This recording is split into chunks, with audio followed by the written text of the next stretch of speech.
Today we're going to take the New Holland sprayer and we're going to winterize it and clean it a little bit just so that it's ready to get parked away for the winter.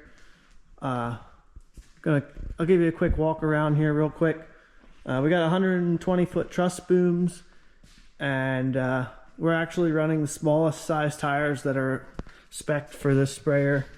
They're only about 12.5 inches wide, but it will run the corn rows way better than our older one. Used to have the bigger ones. I think they're 15. And here's the loading, the fill area. It's got the ductor. This one's the chemical fill. This one's fresh water fill.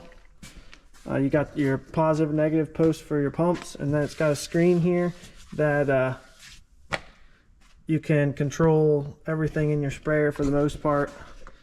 Hand wash station, and then under here there's a blower for air to blow out nozzles if you need to. This sprayer is a 22 or 20. No, it's a 2024. The biggest gripe I have on these, we actually had a 2020 before this, is I feel like the paint quality is just not there. Tires, I do use nitrogen on this rig, but the tires, the rims, they tend to rust around the sharp spot of the rims, and in here in the fill station it gets rusty. I do wash it, but it doesn't hold up as good as I think it should. When I got this one, I actually caulked in this bottom tray here, just because on the one we had before this, it was completely, it got really rusty down there. So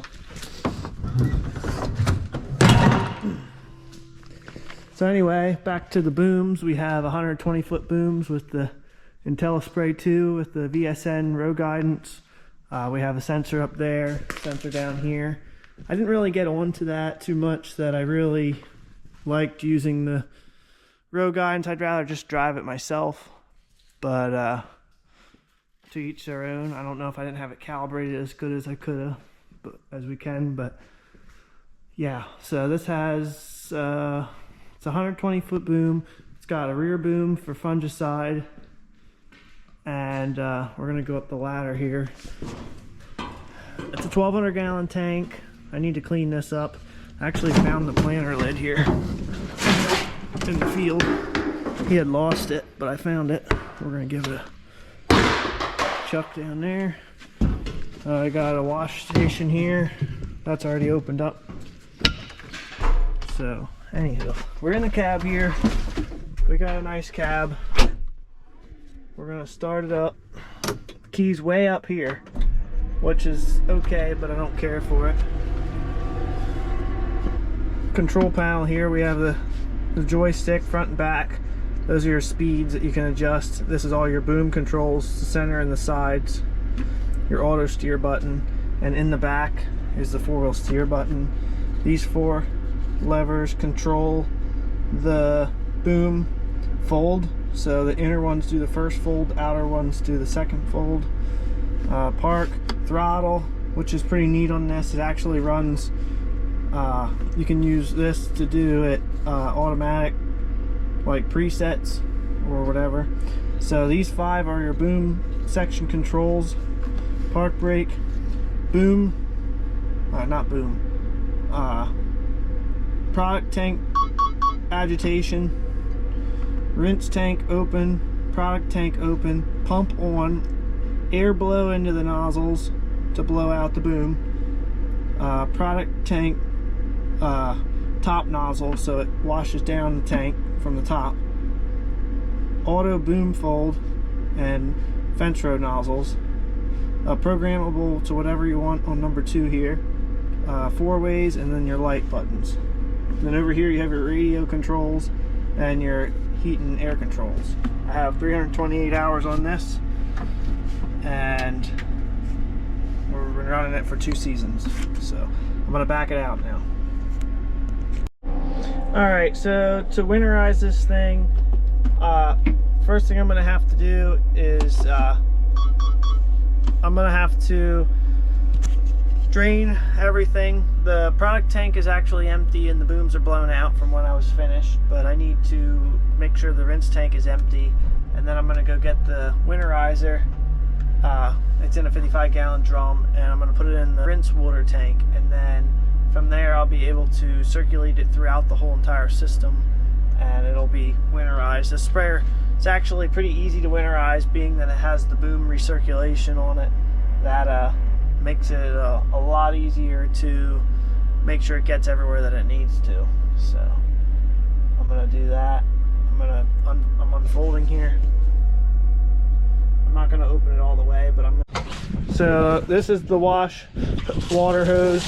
I'm just gonna let that completely get empty, and then I'll be able to put the winterizer RV antifreeze in. Alright, so we're just about empty, and I'll be able to shut that down and put our RV in.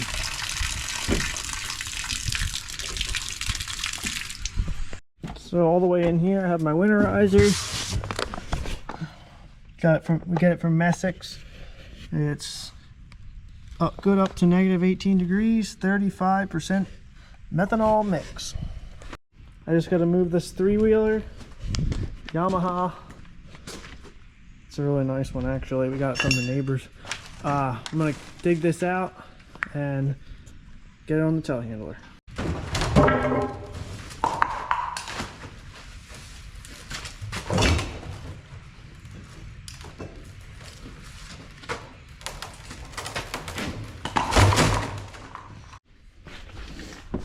So we're here on the lift.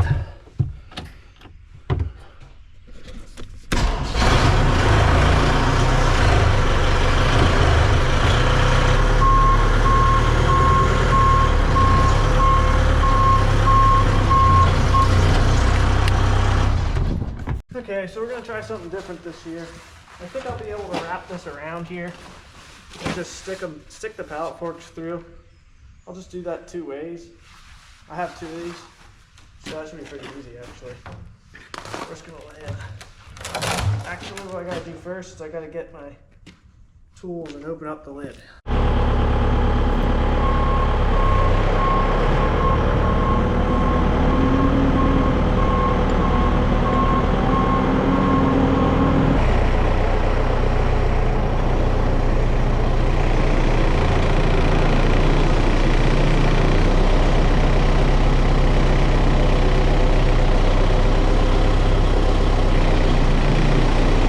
Alright, so we got pretty close. I'm going to climb up there and see how close we really are. Okay, so here we are. We're actually pretty darn close. Oh, there goes my gasket. I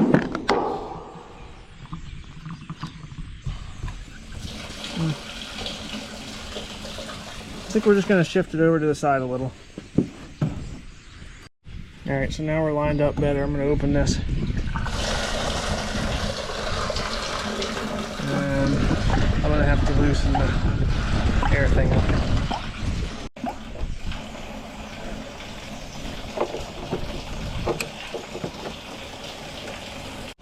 Another thing we have to do to get ready to be winterized is this is the foam maker marker.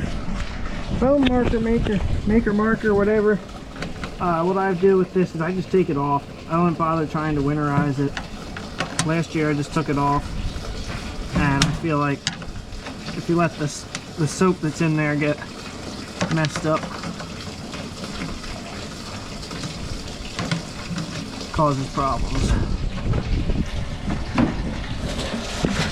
So in here there's just a hose. You just undo it right here. So in here, just a quick little thing. There's 2 pumps. One pumps the water, one pumps the soap, and then it mixes it together. It's a pretty simple thing here. I just figured I'd show you the inside of it if you didn't know what it looked like. Alright, so I put about 40 gallons in. I like to overdo it because it's honestly cheap insurance. But we're going to put the lid here back on, and I'm going to move this, and then we'll go through the system and run it through all the stuff. So I have the winterizer in the wash tank. First thing I'm going to want to do is I'm gonna open up the rinse tank. I'm gonna make sure that I'm on here. I can go to the UT and see what's going on in here.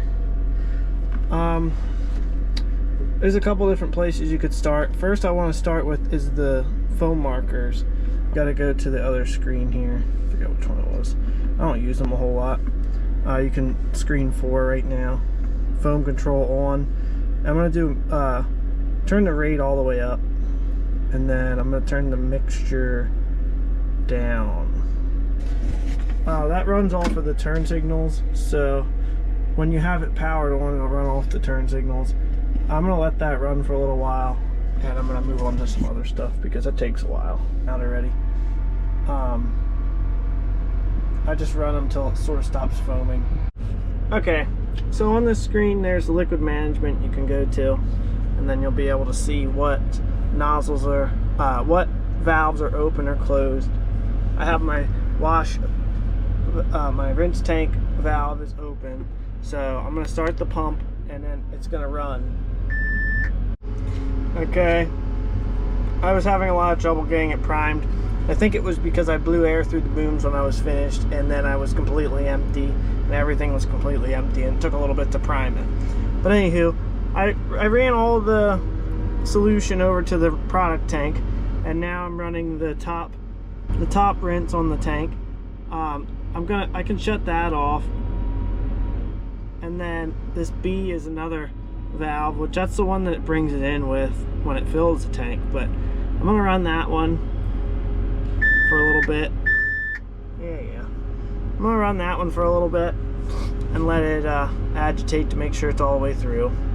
And then next I'm gonna go down to the inductor station and run some stuff down there and show you what is important to make sure that you get covered. First thing you want to do is you want to make sure that you get this inductor down all the way. There's a button here that'll run the rinse products for the jug rinse and the eductor. You should run the eductor and make sure that you get blue stuff out of there. There it starts to turn blue.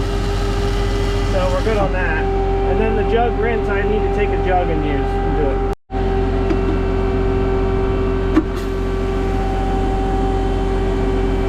Doesn't take much to do that once you do the other because it's all together. Now you're going to want to switch and turn this will turn the eductor line on. As you can see, it's going through there. And then I will open this.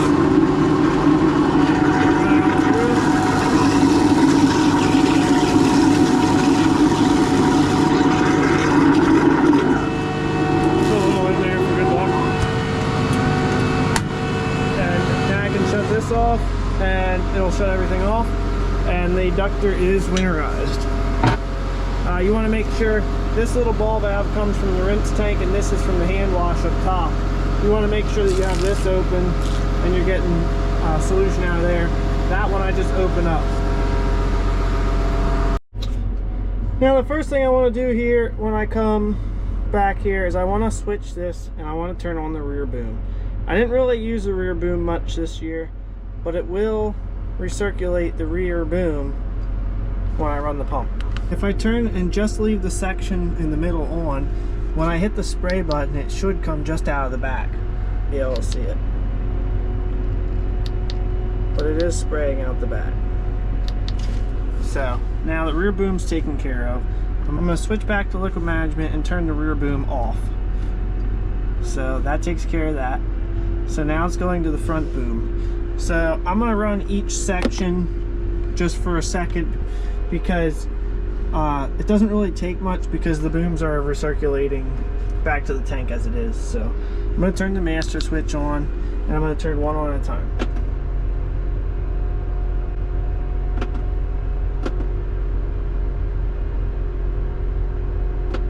An important one you don't want to forget is the fence row nozzles. I forgot that I have to have the end section on for them to work. So I ran out of product now. The last thing I'm going to do is I'm going to do a blowout. So what I'm going to do is I'm going to hit the air, and then I'll be able to, if I have it on, I should be able to blow it. It'll blow out until blows all the liquid out. This is what it looks like when it's just blowing air. And I'm going to fold up the booms. You click and hold the brake, click and hold the button, and it will automatically go home. I'm going to fire up the Karcher. I have a foam cannon I'm going to use. I've been using this brushless truck and trailer wash from Zip. It works like okay. It's not that great. Got a 5-gallon bucket of it, thought it was the greatest thing. And I have a touchless ceramic wash. I haven't used a bunch of that, but we're gonna fill up the cannon and we're gonna spray it down, and just so it gets a nice cleaning to get that last little residual off.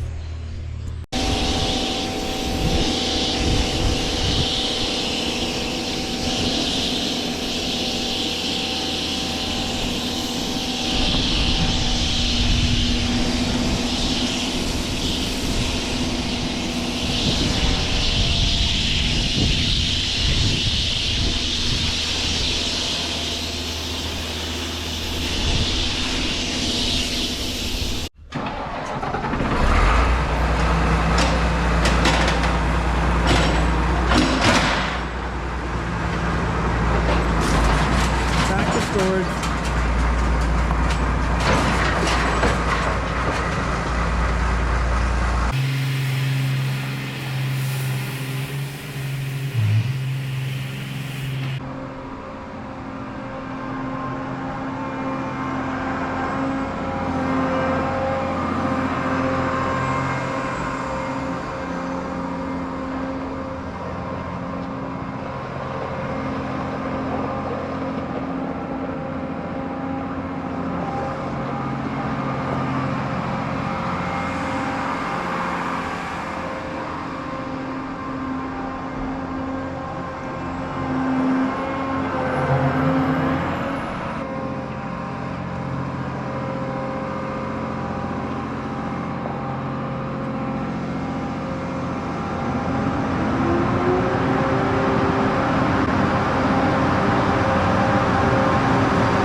So I'm going to work on these hubs a little bit.